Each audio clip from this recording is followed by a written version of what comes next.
But this is a surprise factor because right now, Team Lunatix doesn't have the strongest frontline potential, except I'm seeing here based on this draft here, Homebois, they have a very solid frontline draft here. They have a very well balanced draft between split push, between the front lines, pick lines, as well as poking. Overall, nothing can go wrong for them, but team, how it goes.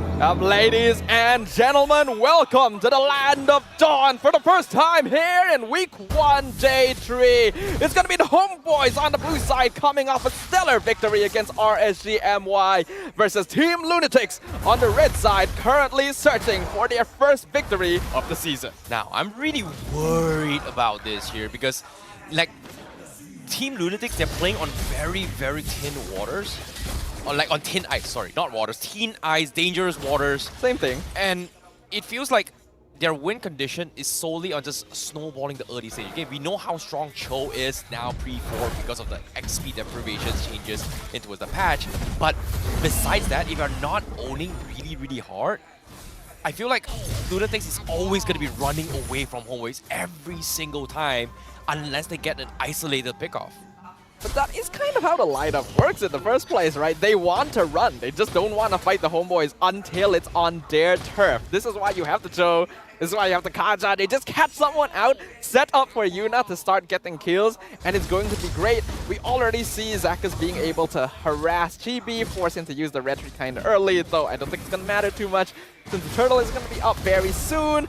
This matchup in the EXP lane, not too ideal for Sabat as a X-Borg when you're dealing with these tankier, slower heroes. It's always going to be fun for you, so this will be a better testing ground for Kian as a new player. This is interesting considering that they are Hold on though, right now. Kian in a lot of danger, gonna get flipped over the shoulder of Sabat, already drops his Spiraga armor, Chibi still in front of him, level 4, he's got it, that's the Appraiser's Wrath, smackdown, first blood for Chibi. Well, that was a very, very nice pick off here coming from Homebois. They understood that the turtle time is going to be coming here. We saw how Qian was trying to clear the creep waves here. Homebois was able to understand that, hey, his next move is going to be running down, caught him by surprise, and then just pick him apart. But now with turtle control in their favor, Lunatix, the only option here is they either force a fight or have Yuna trying to steal it away, but it looks like the steal is about to happen. Yep, the flicker, Zakas can't get the kick. Warlord going to secure the turtle somehow with 2 junglers in front of him. And that's going to be one objective going into the hands of the Homeboy Zakas, not able to find his pickoff. My goodness, that was a very interesting attempt, but still Warlord very, very hot on his head, on his feet here. His Sicilian has been really, really on point here, but now we are going to be taking a little bit of a short pause here to figure out what's going to be happening. But what I do know is that Team Lunatix has very, very clear game plans. They made a little mistake. They tried to salvage the situation. They understood that this is the composition that we can play around with. Very, very clear objectives. But is it quick? Is it on point? Is it a little bit clean? I would say needs a little bit of improvement. So that is something that I think throughout the game, they will need to start to adapt and learn. And you can see that Homebois is also trying to adjust and try to pick a tell on what Lunatix is trying to do throughout this game. But based on historical data, though, we know that Homebois, the more mature team, the more experienced team, will usually adapt to these weird situations a lot more quickly compared to Team Lunatix. So understanding that, do you think it was a good idea for Lunatix to go in with a draft like this? Ooh, that's the thing, right? It's so risky. We straight into the game once again. Problems has been resolved, and we are jumping right in right now to see the action. Yep, thank you very much to our marshals for resolving the problem as quickly as possible. Probably one of the fastest pauses we've had yet, so we can jump straight back into the action. Like we saw, Homebois are currently 1 kill up, not a very big net worth lead, but Lunatix do have a composition that would ideally want to find more pickoffs earlier into the game. Now that I mention it as well, because Homebois, I'm surprised that Homebois is playing this defensively, but now it makes a little bit more sense because based on the XP tally just now, Chibi just hit his level 6, whereas Yuna has been 6 a little bit quicker because of his innate first skill, where he's able to just gobble up neutral creeps along the way. And the reason why Homebois is playing this defensively is they're afraid that Yuna might be stealing away XP from farm from Chibi. Yeah, they gotta make sure that the Hanzo isn't just coming in and gobbling stuff up from their side of jungle.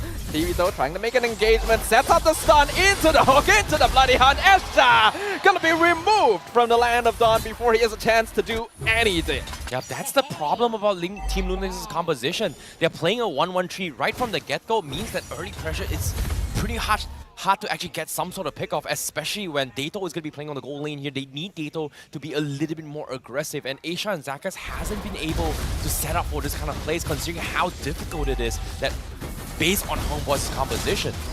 Yeah, you expect that Lunatix would have more catching power with Divine Judgment and Way of Dragon, and we can see it with the Divine Judgment onto Warlord. Not gonna be enough though. Here comes Yuna flicking forward. Zakas, he's trying to catch him. Appraiser's Wrath, not gonna do too much. Warlord finally gonna get kicked back to the jungle and taken out by the members of Team Lunatix. Zorn gets one final hook into the onward. Zakas going to be stun locked forever and removed as a vengeance kill for the Homeboys mid lane. This is good. This is actually good for Lunatix right now here. They have a pretty good solid plan here on how they want to do it, but the mistake was Zakas got caught out. However, Zorn again with his hook. Bloody Hunt, they catch out Esha again.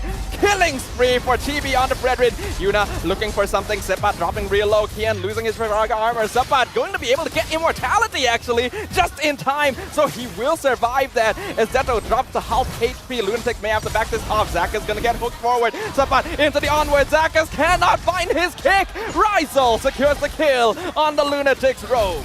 My goodness, the amount of chain CCs that Homebois has once you get in is nearly impossible to get out. And Zakas, despite having the innate Shunpo and immune here, he wasn't able to do anything. It's just so unfortunate. But at the same time, you can see once again, Lunatix, they have a very clear game plan. Cutting the backlines is easy as long as you have this hunt. So they just need somewhat of a distraction to allow Yuna to deal his own thing. But over time, it feels like Homebois needs a little bit more tanky items in order to deal with it here, because Yuna is starting to hurt now, but eventually they will find a way. But the hook! Zorn finding Zakas. Bloody Hunt sets up an easy kill. Rizal now 2-0. Oh boy, Zorn is just playing out of his mind. Like, this is the signature Franco that we saw yesterday. And again, not missing a single beat here. Homeboy is now still playing a little bit safe here, playing very good controls along the objective so far. But let's take a look at the first item priority. Interesting enough, it is going to be a Sky Guardian helmet coming from Chibi. Looks like from the side of Homebois, they want to play a little bit more kiting in the early stages rather than just hard engage and taking objectives. I'm pretty sure this is a very confident item from Chibi as well. We saw yesterday, whenever he's on Fredrin, first item is 100% anti-cuirass. He goes for Guardian Helmet this game because he knows he's ahead. 3-0, this is a score we've not seen from the Fredrin since the start of the tournament. Yuna looking for Warlord, but he cannot continue this. And now Zakas is left in the lurch.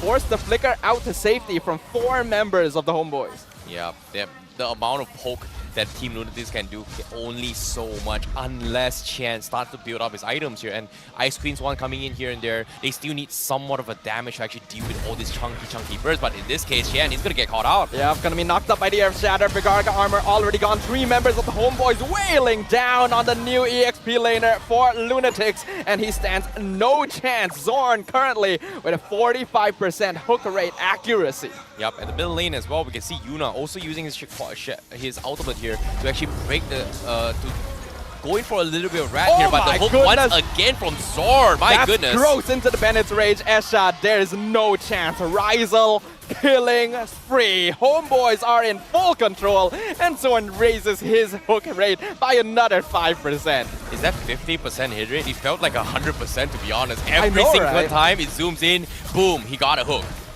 Every single time, Yuna not even gonna get a chance to jump onto Warlord before he CC'd, and Chibi secures the turtle just to add insult to injury. Yuna again trying to make this kind of attack, and that's the downside of having a Hanzo, right? You can only steal, but you can't be the ones in front, and this is gonna be difficult considering that your ultimate has a time limit. So once you use it, you have to make a play eventually, and Homebois, they understand this, and now they're about to make action. Zorn finally misses a hook. Earth Shatter from the backline. Sabbat disrupting the back. The kick onto Zorn. Esha is gone. Mega kill, double kill for Rizal as the backline continues to be dived under. Sepat going a bit too far. Chibi with the praises ref. Not gonna hit anything except for the demon from Yuna. But here goes Rizal flickering forward. Monster kill, double kill once more for the Beatrix. My goodness, so much damage. There is a reason why he was the MVP for Homebois yesterday. But at the same time, Yuna is going to try to salvage the situation. Oh, bloody Han Yuna. Oh, boy. Not even going to be able to get a cheeky kill onto Zorn,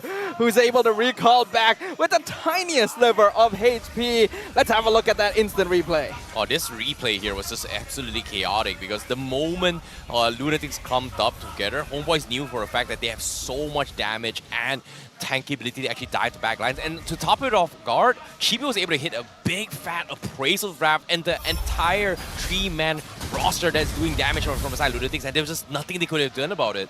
Yeah, this is really bad for Lunatix right now. They have a lineup that needs them to be somewhat even towards the mid game, but Homeboys have already run away with the momentum here. Already a 6,000 net worth lead, not even 10 minutes in. There's only the tier 2 towers left for Lunatix, and they just don't have enough damage. Detto as well as Yuna are not being able to find the kills that could potentially snowball them off of this. Yeah, they need those DHSs, and it's so hard, especially if Yuna goes for it. Who else can go besides Yuna? Because Dato eventually won't be able to do too much. Divine Glaive is not going to hit as hard as we expect, especially against 3 very, very beefy tank compositions here. And the Brilliance obviously is great, but if you go for a Darkness Pounce, means that you are going to forego your invincibility, and that's going to be a big problem here for Lunatix. Yeah, they gotta sacrifice something. It's not ideal though. Subbat already disrupting Yuna in the backline. This Edith has been making so much happen across the map. At the very least, Lunatix are able to trade the top tier 1 for that Lord. It's the first Lord of the game, shouldn't be too difficult to take out. But Homeboys are very strong right now. They could even use this to potentially threaten an inhibitor. Now the question here is, Team Lunatix, they've got so much pick-off potential, but who do they pick off? Because if you think about it here, if they try for Warlock once again, they have so much stopping capabilities from Homeboys to stop that from happening. You've got the stuns from Edith, you've got the taunt from Chibi, you've got the Sanguine Claw, you've got the hook. There's just so much CC coming from Homeboys. Yuna got very close actually, dropping to Rizal at 40%. Goes to show that Hanzo has damage as long as he's given enough time to do it. It's just that the rest of Lunatix are no longer tanky or durable enough to walk in front and buy time for this Hanzo. And that's proving to be a massive issue for Lunatix. Oh boy, look at how they dealt with the ult coming from the Yuna here. Every single time showing himself, he's doing damage, but what damage are you going to do if you're not able to move at all? And that's going to be the CC game that Homeboy's going to try to do. And it's smart because they're just choking it out. They're just baiting out major important spells from Lunatix. And because of this, they're just losing so much map pressure because of this. Yeah, textbook gameplay from the Homeboys. They understand Lunatix's weakness, doesn't allow them to take any control in the early game. And after that, their comp falls off hard. Homeboys make sure not to disrespect their opponents, plays it slow, plays it meticulous, but also with the signature Homeboys aggression. Now, let's take a look at items as well. Raisho, he just got his Haas Claw, doesn't even need his Winds of Nature. That's pretty ballsy, but at the same time, considering that he's like a 3k net worth lead compared to Dato, why not, right? Why not? Why do I even need the Winds of Nature? Because the only physical damage here is gonna be Cho, Hanzo, and Export, but none of this tree can actually threaten him. Rizal does not feel the need to go for defensive itemization right now. Why would he? 7-0. Zorn, conceal play, going to whiff that iron hook there. Not sure if Lunatix didn't even see them or they were just slow to respawn. But the Homeboys are completely out-tempoing their opponents. But that's the thing, right? Team Lunatix just needs one big good fight in order to turn the tide in their favor. And that's going to be picking off high-value targets. And that high-value target is going to be Raisho as well as Chibi. If they can get a single kill on 2 of those heroes, immediately it gives a little bit of hope towards Team Lunatix. But still, one fight is not going to be enough for them to actually even out the scores. Yeah, this is a really tall order for them right now. You can see just how much advantage Homeboys were able to get with that last Lord push. These are crazy numbers. You expect this from an 18-minute Lord, not from the first Lord of the game. That's not even enhanced. Homeboys have full control. Like you said, Terrence, I don't feel like even a single fight victory is going to be enough for Lunatix to claw this back. Yeah, they need to find a way here unless unless Yuna is able to do something about this Lord. Like, he needs to find a way to steal it here, because right now he does have the charge. He's all the way back in the base. He's sending up his clones out now to check the information, but maybe it's a little bit too preemptive here, considering that the Lord is not even half HP, but it does get resetted, so that means it's going to be the dance around the Lord once again. I would probably want to pay attention to Subbat's movements. He will be going into the back line, gets us the onwards onto Kien, but the X-Borg is very tanky. He'll be fine for now. Zorn gonna walk into the brush, get pulled back by the Divine Judgment, but Lunatix will be forced into a fully defensive retreat. They know that they cannot fight Homeboys head on. This is smart. This is good. Like, don't take a improper fight here. Lunatix, they're just weighing their options right now, and if they're able to find a proper fight, that's going to be the way to go, but it seems like they are going to begin the fight. That's Chibi in the front line. Zaka is not able to get the kick angle. He still has Way of the Dragon. Chibi going to be jumping into the back. Zaka is going to be pulled back, dropping a lot of HP, somehow escaping with a tiny sliver of HP, but Team Lunatix will just be forced to retreat once again. No chance of contesting this as Chibi secures it with the Appraiser's Wrath. Now Chen, oh my goodness, Chibi didn't even need to use the Retribution for the Lord. Steals the purple buff away from Team Lunatix. Well, all potential chance of Lunatix making a comeback is slowly crumbling to pieces, because Homeboys is not giving them any kind of room to try and make a comeback out of this, because Homeboys just got everything checked here. Like, based on the checklist, step 1 to 10, every checklist in the book in order to secure the victory has been checked out. It's all about closing the game this time. I agree with you there. It feels like Homeboys has just done this to perfection.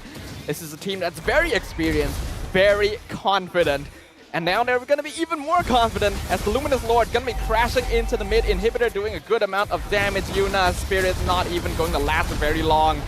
Our inhibitor has fallen. Homeboys are going to be looking for more. Esha flickering from the back line. Gets the pull on the Ryzel, but he flickers out to safety himself. Appraiser's Wrath going to miss entirely his last sanity. Zones out the rest of the Homeboys. But 5 members alive on both teams still. Not a bad result for Team Lunatix as long as they're able to continue clearing out the minion wave. The Demon going to tank the damage from Renner's Apathy, but no more Divine Judgment for Esha. Zaka's not able to get the angle for the kick either. Oh boy, this is tough. This is rough. Like, if Esha was able to get Ryzel like 5 minutes ago, probably that would have been a kill for Team Lunatix to kind of scale back in the game. But considering that now he's level 15, he's 6 slotted with a Haskell, getting himself full HP is just like 2 auto attacks away from any minions or targets right there. And this is going to be tough, but they are going to try again. Zakas looking for the kick. Earth Shatter onto 2 members onwards. Zakas gets pulled back, taunted forever. Immortality popped on the Cho. Cho gonna flicker away. Zakas just somehow getting out, but Appraiser's Wrath finishes him off with the Renner's Apathy. Legendary streak for Ryzel. Here comes Yuna, and there goes Yuna. As Sabat jumps in the back line, loses his immortality under the crystal. He's gonna dash out to safety. All 5 members of the Homeboys are still alive and kicking. Wow, a lot of damage, but at the same time, no more inhibitors from the side of Team Lunatix. And Homeboy says, you know what, we are going to try and force the issue right now. Esha gonna be zoned out, last insanity on top of Ryzel. Beatrix gonna lose immortality here and dropping real low, but he dashes over the wall as the Iron Hook catches X-Borg. Kian loses immortality, uses Flicker, somehow escapes the grasp of the Homeboys. Oh boy, a little bit too close here. Quick fingers coming from Ryzel here to swap between his Winter Trinket as well as immortality, because if that did not happen, he would have just died then and there, and that would have given the goal that Team Lunatix they need, as well as XP, to kind of scale back to this game. So fortunately for Homeboys, they almost threw the fight, but still, it is still within Homeboys' control right now, because again, Lunatix, you can see the desperations are starting to kick in, but they are a little bit more refined in how they're picking their fights now, because it's gotten to this stage. As long as that desperation is able to keep them in the game, they'll go for it every single time. I gotta give props to both teams for that attack there. Homeboys for making sure not to over-invest despite a 10k net worth lead, and Lunatix somehow being able to keep their base alive, trading only Zakas' life against a full 5-man siege. This is interesting, the movement coming from Homeboys. They're setting up an ambush with both Zorn as well as Ryzel, hoping to actually catch off Yuna if Yuna decides to push out on the lane himself. But is that the wisest choice? Because as of yet, Lunatix, that's a good game plan, but I think they're just too afraid to even push out at this stage. Yeah, They have to be. They have to be so wary. But I do like that there's still some aggression here. We can see how Escha and Zakas are positioned to potentially catch out any stragglers. Kian gonna be trying to scout out, provide vision. They know this next Lord will be a win condition for the Homeboys. Oh, no, they're gonna be bloody hunt onto Zakas. Make sure that he cannot dash forward. Already taking a lot of damage, dropped to 60%. The Lord will fall, and Homeboys will instantly walk away, saying that their job is done. Oh my goodness, they got the good read on Asia as well. They knew for a fact that he is going to be flanking from the sidelines, going for the Divine Judgment, because that's happened just now against Rigel. But this time, Zorn got the good read, went for the concealed play, but unfortunately was able to stop the distract. But now, let's take a look at the items real quick here. Almost everyone is almost 6 slaughters as well. Dado is pretty strong. A couple more items coming in from Xbox as well as Kaja is needed in order to kind of even the score, but it might be a little bit too late considering that the Lord is going to be coming in. I feel like this is going to be a do-or-die situation for Team Lunatix, and with not having immortalities here, it's going to be tough, especially dealing against Chibi. Yep, the Lord gonna be crashing in. Yuna doing a good amount of damage to Warlord in the backline. As Huge. Gonna pop Primal Wrap, drop down. Warlord is actually dead here, but so is Zakas. Legendary streak for Rizal. His last insanity onto 4 members of the Homeboys does not do enough damage. Escha gonna lose immortality. Death will force the flicker backwards, but they got the killing spree on today. Edith as well. Rizal gonna be inside the Brilliance. Death gets the shutdown onto Rizal, and now Homeboys are forced in a full retreat as the final hit gonna find Zorn, pop immortality. Conceal does not save him from the mega kill that Yuna earns in defense of their crystal. This is so smart coming in from Yuna. He's just taking advantage of his fury by regenerating it from his base, and they just keep on resetting all the way through because of the fact that when he uses his skill onto his multiple minions, he's able to get those charges so quickly, and because of that, everyone from Sun Homeboys just did not expect the amount of damage that Yuna is doing, and Yuna is just making it work. And this is the team fight that Lunatix needs in order to make a comeback, because slowly but surely, if Homeboys doesn't have an answer to deal with Yuna, things are gonna go south. That base defense has changed the entire dynamic of the game. That was a Luminous Lord push with 5 members. The fact that Yuna was able to get Warlord instantly, and then the rest of Homeboys were just diving a little bit too deep. Understandably, they have a lot of damage, but Rizal flickering forward here is not the play just to go for Escha. The Kaja matters nothing at this stage, and he's just buying so much space. This is where Hanzo becomes a big pain in the butt. He is full build. You know, it's funny considering that the fact that, you know, he didn't have this much damage and mobility prior to this fight, because every single time Homeboys, they see the Yuna coming in, they will try and chain CC and clear the clones as quickly as they can. But this was the only time that Homeboys kind of ignored it, and there's a reason why you need to kind of dodge the Hanzo, right? It just brings so much damage, and for Warlord to kind of just get killed right from the ghetto, it's crazy, and it's no surprise. Look at the damage dealt coming from Yuna, 88,000. Divine Judgment and Way of the Dragon, and Zorn is bursted into oblivion. Yuna not going to be able to jump on Rizal, but he forced the Wind of Nature out. That's going to be on cooldown for the next Lord fight. My goodness, this is huge. This is a little bit unexpected as well. Team Lunatix pulling in a very, very big surprise here, but they're hanging on for sure. But with that economy kind of shifting back here, they're kind of equalizing the score against Homeboys. And with now Chen having those Ice Queen wands, everyone from the side of Homeboys is slowly losing that mobility to actually try and threaten the backlines as much as we saw in the earlier stages of the game. Homeboys may be getting a taste of their own medicine here. Zakas. Could this be the reversal? Kian and Zakas zoning out Homeboys into their own jungle. Chibi keeping vision on the Lord. Kian gonna get flipped back over the shoulder. Last insanity comes out. Warlord is dead in the backline. Rizal gonna be chased down by Zakas as he kicks him in the wrong direction. But maybe his job is done. Sabat still trying to buy time. Try to jump on top of Yuna, who is actually TP'd into the fight. But he's not gonna be able to jump on top of him. He'll get Zakas as a bit of consolation prize. Kian dropping very low, but he still has his immortality somehow. And Yuna refreshes, comes back in with the ultimate. Not going to be able to do too much with the Winter Trunkian coming out of TB. The Iron Oh my God! From Zorn! Pulling Escha across the world into the hands of Sabat, gaining another kill for the Homeboys. Oh my goodness, the minions working on the crystal as well. They need to back off. Dato is able to defend this. They hold on for now, but the fight is still going on here. With the hook onto Kian once again. Last insanity comes out of Kingdom of Life. Lord Knockup actually saving the X4's life. But for what? this objective will finally fall into Homeboys' hands, and Lunatix will now have to prepare for another defense of their lives. Warlord not having the time of his life at all. But let's take a look at the replay here on how things happen here. Obviously, this hook, my goodness, Zorn That's able crazy. to hook the Kaja mid-animation and then catching that. That is not an easy thing to do. That is not an easy thing to do at all. Not simple, but so is this push. Homeboys have tried this once before, and Lunatix have foiled their plans. Esha as well will be back for this Lord dance, but the waves are synced, and Homeboys are going to be pushing this in with their Fuel Fury. Lord going to be taking a good amount of damage here from Yuna. Kian going to be taunted. Zorn looking for the hook, not going to find it. Sapai gets knocked up. Kian as well. Lord still pushing in.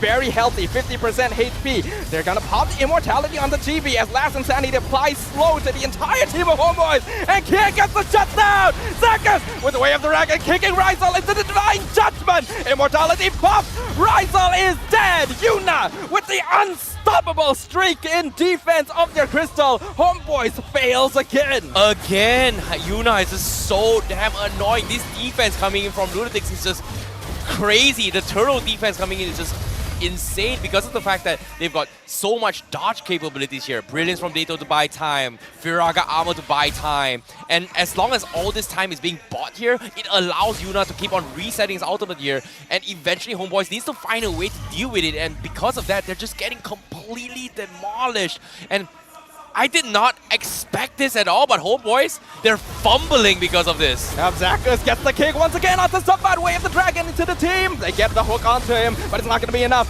as Last Insanity from Kian. Esha flickers forward and instantly dies. He was not expecting that. Immortality pop has to dash back to safety. Lunatix has lost their minion wave.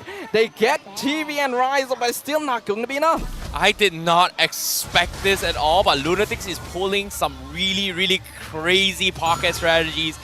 Should not have went this way to go, but, you know, they played it to their strengths. Yuna was able to find that one mistake from Homeboys, and one is all they need, because with this Lord push advantage, it actually equalized the score for Lunatix, and Lunatix is able to keep up in terms of economy this time compared to, what, 5, almost 10 minutes ago in this fight. And I don't know what to say, because Team Lunatix, they looked like they were about to lose this game, but Homeboys, you know, that's the beauty about MPL, right? Expect the unexpected. But now, based on these items here, everybody's all maxed out. It's all about those immortalities and Winter Trunking swaps now. Yeah, everyone is full build now. We can see even the switch. Yuna going for Sea Halberd, switching out that Blade of Despair just to take down the tankier members of the Homeboys. This situation here, ladies and gentlemen, is unbelievable. The Homeboys are fumbling in a game where they had a 10,000 net worth lead. We are in a crazy meta right now where anything can happen, and the Hanzo base defense has been incredible. I did not expect this here. Like, this is pretty early for the day number 3 here, first week. I did not expect this kind of game. None of us, I'm pretty sure in the audience, in the viewers here, were expecting Lunatix to put Homeboys in this situation. And what a way to start the play day 3 here in the regular season. It's crazy. But now, when it comes to this Lord dance here, it seems like Homeboys, they are going to try to think of a different approach now. They're no longer thinking about going for a front-to-front matchup now. They're setting up with Zorn as well as Rizal, going for an ambush, and if they are able to steal the crystal away while Team Lunatix is not home, that's going to be a win for Homeboys. I guess that's going to be the idea that Homeboys is going to be thinking, or if even better still, get a kill onto Yuna. Yeah, I think that's the goal. They're gonna bait the Lord, wait until Yuna sends out his ultimate to try and catch it, and then maybe send Franco as well as Beatrix. Looks like they're making their move down in the bottom lane here. There's only going to be 2 members defending. They're actually gonna rotate over to the Lord, try and go for a pincer movement as Yuna sends in his ultimate. Onwards onto the export. Lord dropping quite low, knock up onto 3 members. Here comes Zorn, here comes Rizal. Oh! Yuna gets the Lord! Now they have to get out. Bloody Hunt onto Esha. He has been slain by Rizal. Iron Hook onto Zakas, forcing the flicker to safety. Kian losing immortality. Zakas drops his immortality. Jetto flickers forward with the brilliance. Is that a wise idea here? He is now trapped between 5 members of the Homeboys. Immortality pops. Yuna coming in to try and save him. Jetto is gone. Subbat pops immortality. But Lunatix may have made a mistake over investing here, as we have 5 members of the Homeboys alive, trying to threaten the crystal. It's not over yet. It's 3v5. Yuna is still alive. He's got the power potion as well. He still has the damage, but here he comes again. The Lord still hanging on. Yep, Yuna jumps in, looking for Rise, the last insanity to get Kian to safety. Yuna not going to be able to get the kill. He's been stunned for quite a while. The Lord is broken. Zakas is dead. Homeboys are pushing in. They're no trying. ultimate from Kian. The minions. Rizal is on the crystal. Homeboys defies the odds, denies the dreams and hopes of Lunatix, and ends game 1 with a victory.